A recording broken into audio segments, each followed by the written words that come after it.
Hola a todos. Qué alegría dar la bienvenida a quienes nos escuchan a una nueva inmersión en el texto. Hola, hola. Qué gusto estar compartiendo este espacio nuevamente. Yo estoy muy entusiasmado de abrir este espacio de Somos Iglesia, o Sinode como le decimos de cariño a veces. Ajá, así es. Y para quienes recién se suman a esta exploración, vale la pena recordar brevemente que esta es una red de creyentes dispersos. O sea, no se trata de una institución, sino de una comunidad digital buscando volver a ese diseño original. Claro, esa comunidad horizontal enfocada en la doctrina sana y recordando cómo eran esas primeras reuniones en las casas. Exacto. Y bueno, hoy nos sumergiremos en una serie de estudios lingüísticos y análisis del material de la Fundación Unánimes para desempacar dos conceptos que, parecen inmensos.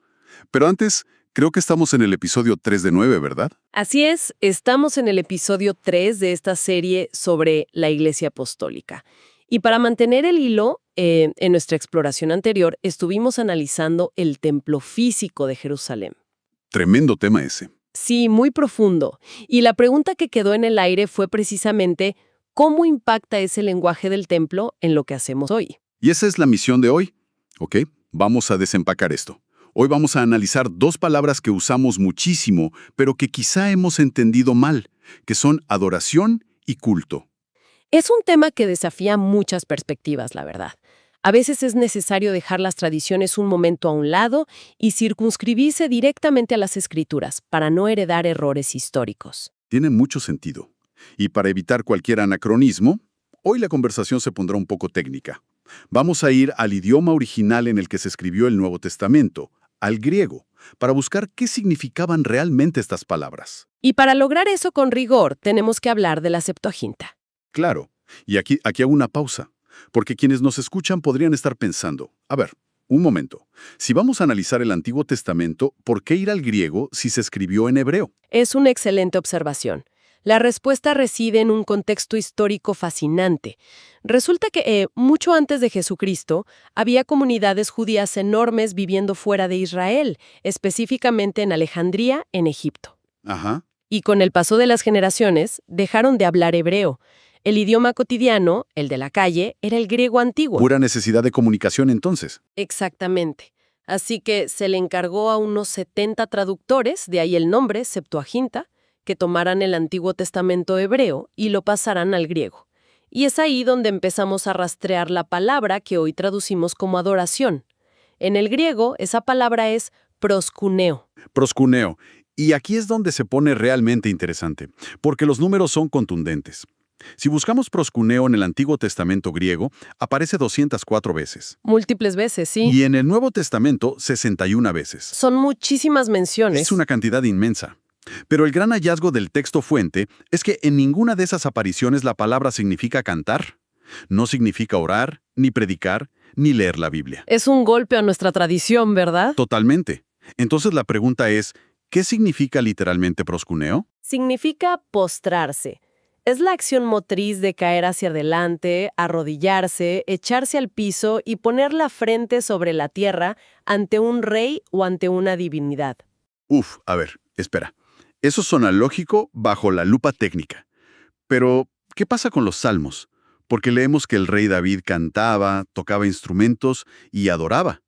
¿Cómo se concilia eso? Esa es la duda clásica. La clave está en no mezclar las acciones. David cantaba y tocaba el arpa, por supuesto, pero cuando el texto usa la palabra equivalente a proskuneo, no está describiendo la música, sino la postura de sumisión absoluta. Entiendo el punto. O sea, la música era música, pero la adoración era el acto físico de postrarse. Tal cual. Era un lenguaje profundamente direccional. Alguien se postraba hacia un rey o hacia el templo. Era una postura corporal, no un sentimiento interno. Claro, y esa dinámica exigía geografía. En el contexto del Antiguo Testamento, la gente no hacía esto en la sala de su casa. Para nada. En el libro de Deuteronomio, Dios convocaba a su pueblo 3 veces al año. No se postraban en Nazaret o Galilea, tenían que ir físicamente al tabernáculo y luego al templo a postrarse. Un esfuerzo monumental de viaje solo para llegar al lugar geográfico. Y al llegar, caían sobre su rostro frente a la presencia manifestada. Por eso se les llamaba adoradores, por el acto de viajar y postrarse. Visto así, el cambio hacia el Nuevo Testamento es radical.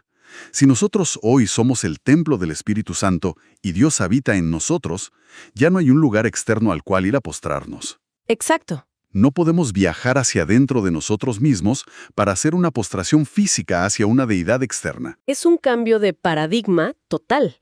Y si miramos la primera carta a los Corintios, en el capítulo 14, cuando Pablo pone orden en las asambleas locales, menciona un detalle sumamente revelador. A ver. Dice que cuando la asamblea se reúne, si entra un incrédulo o un indocto, al ser convencido por el mensaje, se postra sobre su rostro y adora a Dios. Hace proscuneo. Un momento. ¿A qué se refiere con indocto exactamente? Alguien que no ha sido instruido formalmente en la fe. Una persona que viene de afuera y escucha el mensaje por primera vez. Ah, claro. Pero lo sorprendente es que Pablo dice que el que se postra y adora es el incrédulo, no los creyentes de la asamblea. Ese es el punto clave. ¿Por qué los creyentes no se estaban postrando cada semana? Pues porque el creyente ya hizo esa postración y sumisión total una vez para siempre el día que entregó su vida a Cristo. ¡Qué alivio! Pensemos en la presión que hay hoy para entrar en adoración cada domingo, como si fuera un estado emocional que hay que alcanzar. Entender que el proscuneo ya ocurrió el día de nuestra conversión quita un peso enorme de encima. Así es. La adoración como evento físico direccional es obsoleta para las reuniones regulares, hasta el día en que estemos físicamente delante de Dios en la eternidad. Entendido. Bueno, avancemos hacia el segundo término, que es culto. En el griego las palabras son latreu o latreia, ¿cierto? Sí, y los datos siguen siendo fascinantes. Aparece 107 veces en el Antiguo Testamento griego y 26 en el Nuevo. ¿Y cuál era su definición en el mundo antiguo? Era sumamente específica. Latreu significaba ir al lugar de los sacrificios, al templo, y ejecutar físicamente un sacrificio de sangre a una divinidad, llevar un animalito para ser inmolado. O sea, un acto crudo y visceral. Sangre, fuego, humo. Totalmente. Era el lenguaje de templo, tanto en Jerusalén como en los templos paganos, como el de la diosa Diana. Rendir culto era inseparable de derramar sangre en un altar. Pero hoy en día nosotros no sacrificamos animales. ¿Cómo es que los autores del Nuevo Testamento toman esta palabra tan visceral y la aplican a nuestra fe? Esa es la genialidad de la inspiración bíblica. Toman un lenguaje que todos entendían y lo transforman en una metáfora. Lo vemos claro en Romanos 12:1. El famoso texto de Pablo. Así es. Pablo dice, presenten sus cuerpos en sacrificio vivo, que es su culto racional. Toma la trella y dice, ya no busquen un animal en el rebaño. Ustedes mismos son el sacrificio, pero vivo. Culto racional. Es facto. Es una entrega total, pensada y consciente de todo nuestro ser en holocausto. Y al igual que la adoración, esta entrega ocurre en nuestra profesión de fe. Es un acto definitivo. Claro, sella la deuda. Porque como explica Hebreos, el sacrificio perfecto de Cristo se hizo una vez y para siempre. No hay que volver a hacer sacrificios cada semana. No hay necesidad de repetir un ritual que ya fue completado.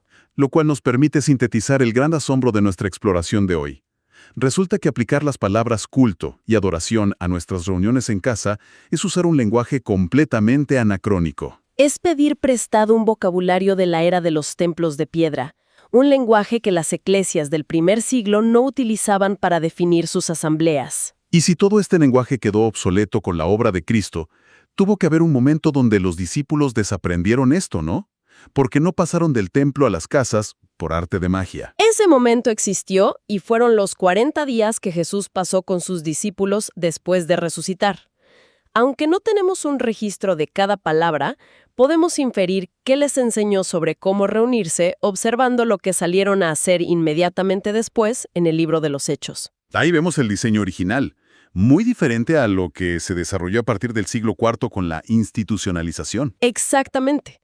Se les enseñó a vivir desde una identidad nueva, sin depender de edificios ni rituales direccionales. Me encanta. Y bueno, nos toca ir cerrando nuestra exploración de hoy, pero no sin antes dejar la pelota picando, por así decirlo. Me parece excelente. ¿Qué pregunta dejamos sobre la mesa? Si a la luz de las Escrituras ya entendimos que no nos reunimos para rendir culto o hacer adoración en el sentido de los templos antiguos, entonces, ¿qué hacían exactamente los primeros cristianos cuando se juntaban? ¿Para qué nos reunimos hoy en día? Es una pregunta espectacular para nuestro próximo encuentro.